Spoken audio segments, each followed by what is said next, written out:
I really believe in this way of life. I'm so stoked on it right now, and I just want you to be able to have that same lifestyle if that's what you want.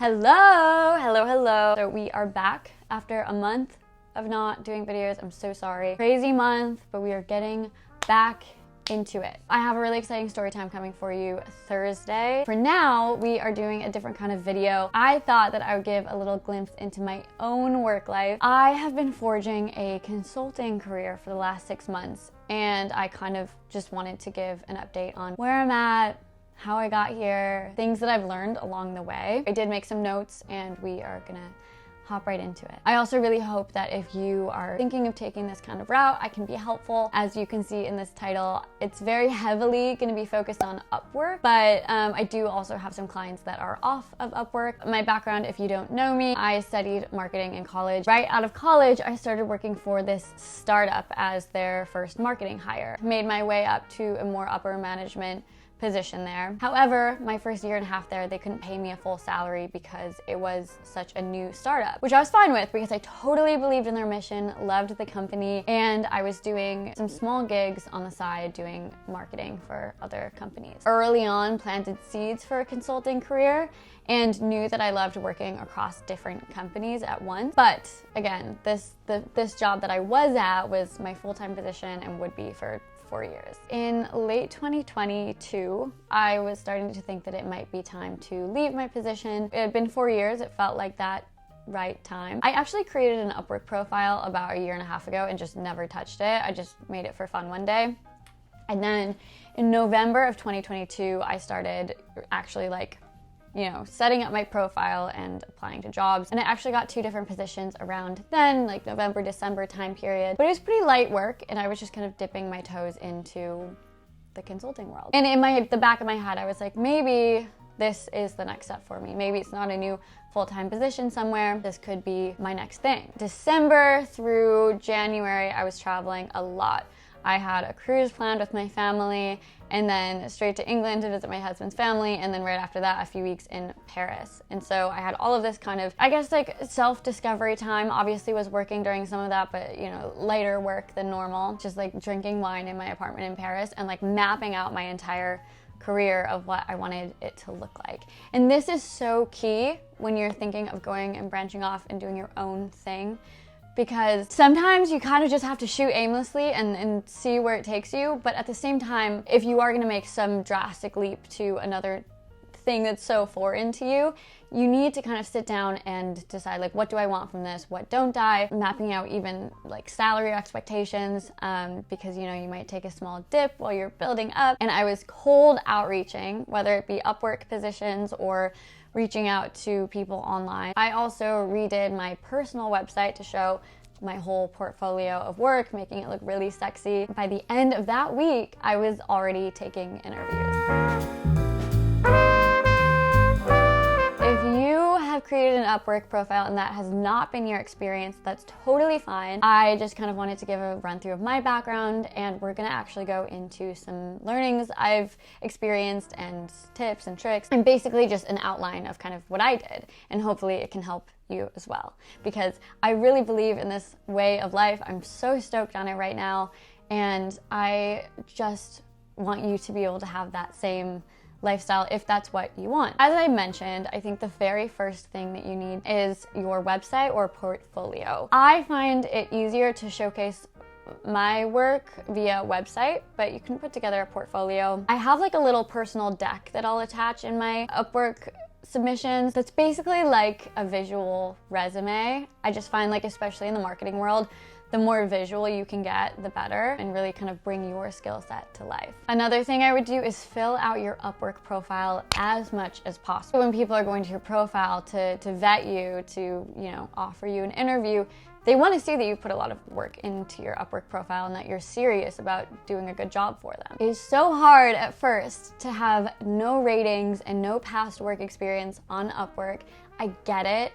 And I've heard people on, different websites or YouTube videos saying that you should just start building your profile with random work for like $10 an hour or something. Do not do that, absolutely do not. You've got to hold out for the more high paying gigs. I think, also if you're an entry-level marketing person trying to make this work, you probably shouldn't be charging less than like $25 an hour in this current economic climate. You should go straight for those positions. How you can do that is set up a lot of different stuff that you can send them in your initial application of past work experience.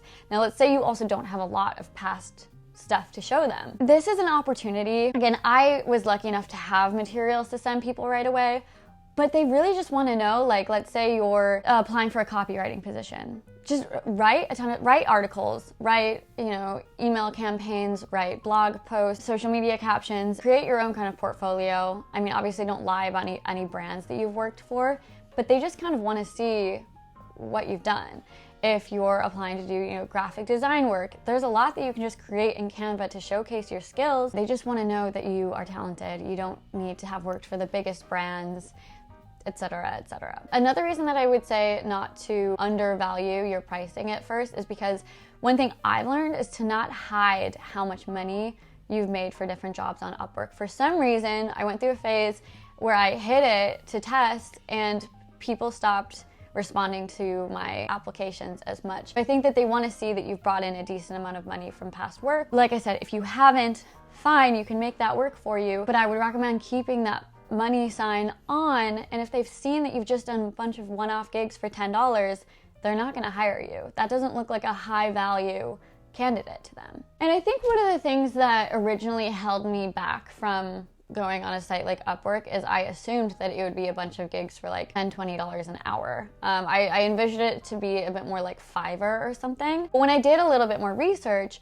you can actually toggle on intermediate or experienced or entry level. So I was just looking at jobs that were for intermediate or experienced positions. I would recommend always toggling on payment verified, just so you know that they're a real person who's going to pay you. And then in addition to that, you can also do a range of how much money you'd like to make per hour. The way I worked it out for myself was because I was leaving a salaried position, I was like, well, I can't go for jobs that pay any less than like $50 an hour. I set my parameters to that, and you can just apply to those positions, and it's great. And also in these intermediate and expert positions, you can make up to like $100, $120 an hour. You can actually find like very livable, great positions on Upwork that value your talent, want to pay you for that value, and it very much is not a Fiverr model. Another thing I would say is this is very much a spray and pray method at first.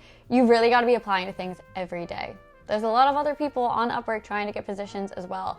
I probably apply to 10 jobs for every interview I get, and then within my interviews, I don't know, I maybe get one of every 3 interviews that I do. That's just what you have to do. Another thing that I would say that is something that I think people tell people online is to niche down a lot. The thing that I would do is to niche down on your talent, don't niche down on industry. That can come later. What I have found is that I started this year just doing general marketing work, and it was fine, but also if you're coming in and consulting for a brand, if you're doing any less than like 20 hours a week, it's really hard to give meaningful marketing assistance, because a lot of these brands have a lot of different buckets of things they need help with or improved.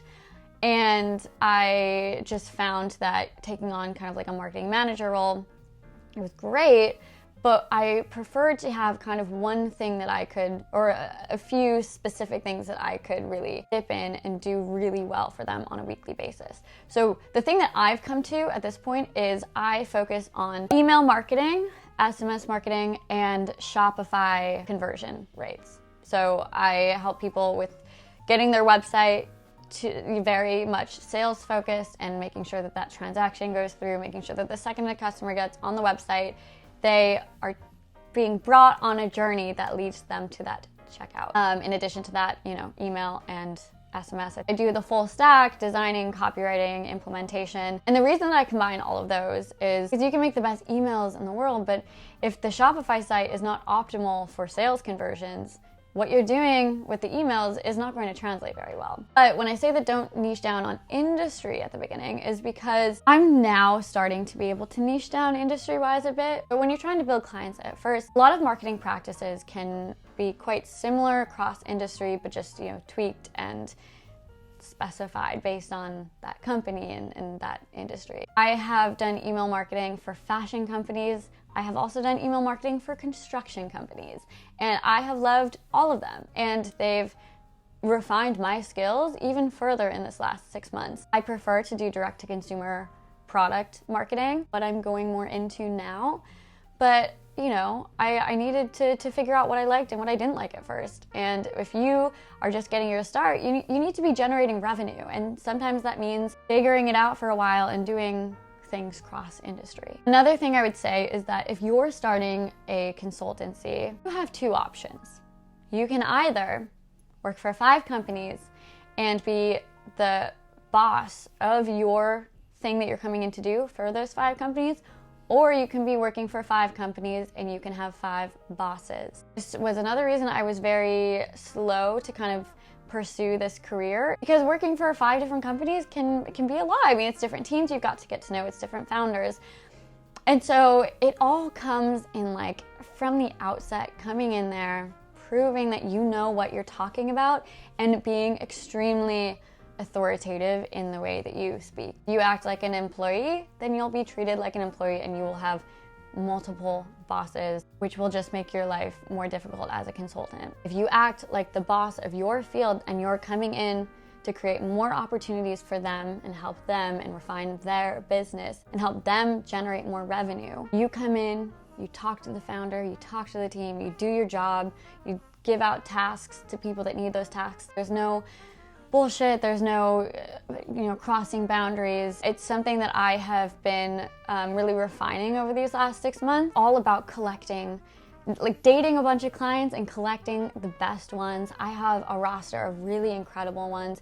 I've also had one client that's definitely very difficult. It's just part of having a consultancy or an agency, is that you're not going to vibe with everybody, but it's up to you to make those calls and figure out what's going to be best for you, because you are talented and you are skilled, and you need people that recognize that and people that won't cross your boundaries, people that will be respectful. I think that that's basically everything that I have to share at this point. I would say, if you're curious, I do have 2 clients outside of Upwork. One, I cold emailed and we talked for about a month and a half, and then in January they brought me on, and then I have another one who is a YouTuber who I've watched for ages, and I over this last year reached out to him 3 separate times inquiring about any work that he would need help with, and the first 2 times it's no go, and the 3rd time I caught him at the correct time where he needed help. And so just another lesson for you, there's outreach and then there's follow-up. I'm really happy with where I'm at right now. I feel so free. I just love the ability to actually choose my time. Obviously you need to put in a lot of work. I'm working more than a full work day right now, but if I wake up at 10 a.m. one day and that's when I want to start, then I can do that. If the next day I want to wake up at 5 a.m. and be off early and go to the beach, I can do that too. If you are considering this, I would say I'm really enjoying it. I hope that what I have shared can assist you in building your Upwork career. If you have any questions, always message me on any of my social medias, and I am so grateful that you guys are back watching me. Again, every time that I get even 50 views on a video, I'm so stoked, because if you actually picture a room of 50 people watching you speak, that's quite a lot. Thank you for letting me share a little bit about myself. Excited to keep updating you on this journey and see where it goes. So thank you guys so much, and I will see you in my next video.